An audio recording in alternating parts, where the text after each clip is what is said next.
माना येथील मोटरसायकलवर अवैधरित्या देशी दारूची वाहतूक करणारा अखेर माना पोलिसांच्या जाळ्यात। आरोपीकडून 1,06,000 रुपयाचा मुद्देमाल जप्त।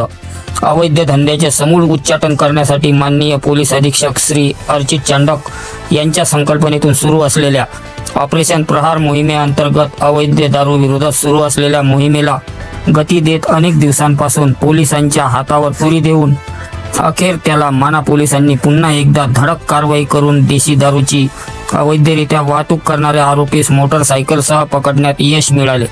आज दिनांक 13 ऑक्टोबर 2025 रोजी माना पोलिसांना मिळालेल्या गुप्त माहितीवरून ग्राम जितापूर खेडकर रस्त्यावर सापळा रचला असता मोटरसायकलवरून अवैधरित्या देशी दारूची वाहतूक करताना आरोपी उमेश सुरेश गोंडाने वय 35 वर्ष राहणार माना तालुका मूर्तिजापूर जिल्हा अकोला हा पोलिसांच्या तावडीत सापडला।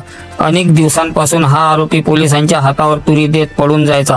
अखेर माना पोलीस स्टेशनचे पोलीस निरीक्षक गणेश नावकर व पोलीस उपनिरीक्षक गणेश महाजन यांनी सापळा रचून रंगेहात जितापूर खेडकर ते माना रोडवर पकडला।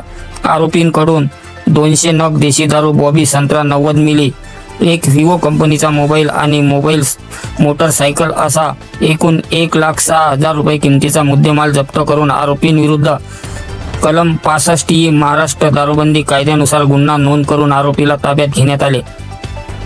ही कारवाई माननीय पोलीस अधीक्षक श्री अर्चित चांडक, माननीय अप्पर पोलीस अधीक्षक बदेली चंद्रकांत रेड्डी, माननीय उपविभागीय पोलीस अधिकारी वैशाली मुळे यांच्या मार्गदर्शनाखाली ठाणेदार गणेश नावकर, पोलीस उपनिरीक्षक गणेश महाजन, पोलीस हवालदार उमेश हरमकर व पोलीस शिपाई प्रमोद हिवराळे यांनी केली।